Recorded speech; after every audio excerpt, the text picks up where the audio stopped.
Hi, this is Ibarionex from the Candid Frame, and today I want to talk about the portrait. Now, I know that with some street photographers, they say that, street portraiture is not street photography, and, I'm going to leave those arguments for somebody else to have because I could care less. I like making pictures, and if it's a portrait or if it's a traditional street photograph or if it is whatever it is, if it's what I want to make photographs of, I'm not going to be hindered by definitions. And today, I'm not going to be hindered in terms of what I want to talk about, which is about making portraits on the street. Now, we talk a lot about in these videos about the idea of being aware of the frame, of owning the frame, of being conscious not only of your subject matter, the thing that you're focusing on in your composition, but what's in the foreground, what's in the background, what's at the edges of the frame, and the importance that they play in a successful image. And I think sometimes when we're making a portrait out on the street, we can lose sight of that. And part of it is that I'm so nervous about making this photograph of a person. I may have been nervous about approaching them, asking them, and not wanting to take too much of their time, to the point that I'm not being as dutiful in terms of what I'm doing with the frame as I am with all the other kinds of photographs that I'm making on the street. But it's no less important when you're making a portrait. And I chose 3 images to talk about today that I thought are wonderful examples of people that are doing just that. Right, first we have an image by Joaquin Sten. We have no XF information on here. So here we have a boy that is fishing through this hole in the pier, and then we can also see these other kids in the back that are fishing right off the edge of the pier.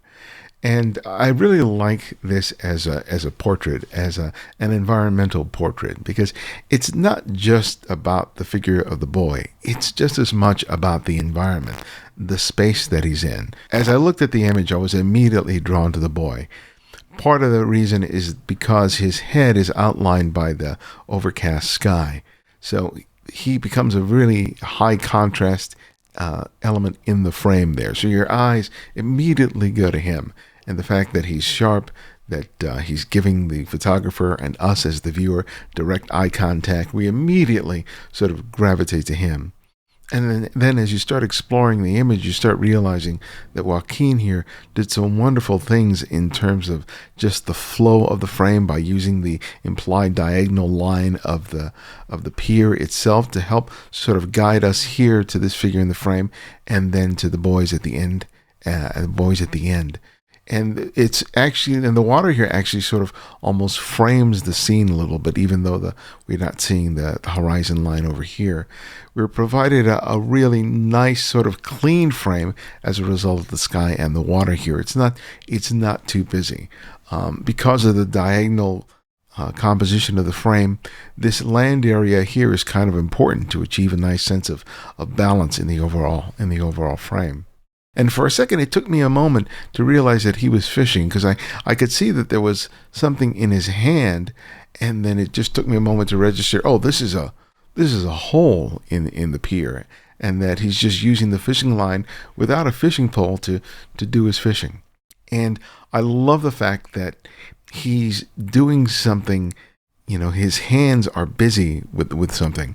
I think a lot of the time when we photograph people on the street and we just ask them to pose for us, they just kind of stand there and they really don't know what to do. And this boy is sort of doing that, but because he's really busy fishing, his body language, especially the placement of his hands, just occur very naturally. He just sort of turns his head to the camera and is just there and he's just present. The camera is just sort of a momentary distraction. And the intensity of his eyes is really a really strong part of the shot, and including just the way he's holding himself in this shot. It seems like he has a maturity that's beyond his years, so that sort of almost straight back body posture, the intent look through the lens, really just completely engages me. And it's the combination of all those things, the body language, the expression, the overall frame, that really makes this a strong shot. So not only are we getting a nice portrait of this boy fishing at the pier, the entire frame gives us a sense of a place, of moment, that I think is really, really strong. Next, we have a shot by Venga M. This was shot with a Leica SL, shot at 1/80th of a second at f1.4, ISO 800. Now, one of the sort of standard ways of approaching a portrait out on the street is to use something like a 50mm lens or an 85mm lens at a wide open aperture, which renders the face sharp but blurs the background. Because oftentimes there are a lot of distractions in the background, using the wide aperture with that focal length helps to reduce the potential for it as a distraction. So the subject's face is in sharp relief and we get the shot. And that's part and parcel what seems to be happening here. I know that the SL is a larger sensor, so depending on the focal length that he's using, the ability to be able to get an out of focus background is a little easier. But what's interesting for me about this shot is not just what he does in terms of the background, but how he uses this sort of contraption that is around this devotee as a framing element in the shot. Because at first you think that this contraption is in front of the subject, and then as you look carefully, you realize it's built around him. Those rods seem to be going into his body. You can see the piercings on his tongue, but there are also piercings going directly into his body. And so those rods end up being these sort of graphic lines that lead us to him. Also, what ends up leading us to him is the fact that he's the sharpest element in the frame. The color contrast between that red thing that he's wearing around his neck and on his shoulders, creating this great color contrast between his skin. The contrast between the sharpness of him and the blurred background. All of those things are leading us right to this guy and this intense expression that he gives the Venga, the photographer, in this shot. Like the previous shot, you feel like there's nothing extraneous in this frame.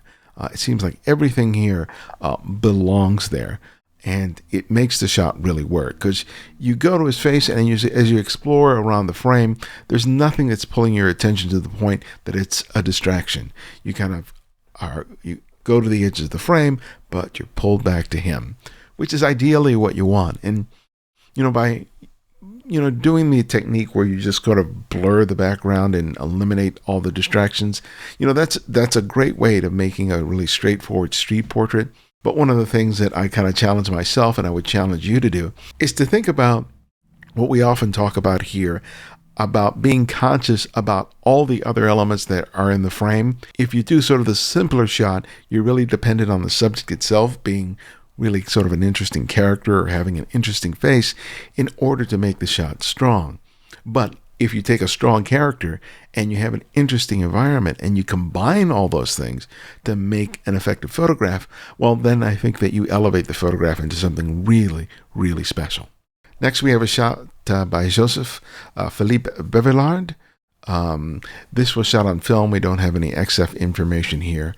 Immediately when I looked at this shot, I'm reminded of Mary Ellen Mark, because she oftentimes used a square format film camera to create a lot of her imagery. And I don't know if Joseph takes a lot of inspiration from her. From looking at his work, he's pretty consistent in terms of using this format and using it quite effectively. So here we have a portrait of this family at this trailer, and we have these three figures here. One is the man who's sitting on the threshold of the door. Then there's a girl immediately behind him, and another one to his right. And I think Joseph here takes the setting and does everything that I just mentioned in the previous shot, in terms of looking at everything in this scene and making it serve the subject. We get a sense of this trailer serving either as a workplace. I don't know if they are performers and this is a trailer in which they work, or if this is their home. But nevertheless, even without that understanding, I get an immediate connection between them and that space. I love how the frame of the door is used to define the two figures in the center of the frame, and also the window here on the left is used to slightly frame the girl whose full body we see in the composition. it's a really interesting shot because even the small elements in this shot, like the discarded can, I don't know if it's a beer can or soda can that's on the ground, the fold-out table to the left of the frame, even that stuff is sort of telling in terms of where we are and about these people and the space that they inhabit, which is really, really cool. I don't know to what extent that Joseph sort of massaged the posing and how they stood or sat here, but you get the feeling that it's very, very natural. It doesn't seem forced or manipulated, and I really love that about the shot. And this is just another example about how, if you are carefully considering the environment as much as you are the subject, how you can make really exceptional portraits of people that you don't even know. All right, hope you enjoyed that. If you've not heard of the Candid Frame before, ours is a podcast that we produce each week, which features conversations with all kinds of photographers from various genres and various generations of photography. And our latest interview was with Abe Pildes, who is a street photographer, but he's also been a designer, commercial photographer, editorial photographer, fantastic guy. He's been shooting for decades, and he shot some of the most classic jazz performers during his time working for Downbeat magazine. Just check it out, the conversation. It's fantastic. You can check it out here on the YouTube channel, but the way I recommend that you access this conversation and all the ones that we've done before is by downloading the Candid Frame app, which you can download here on our site.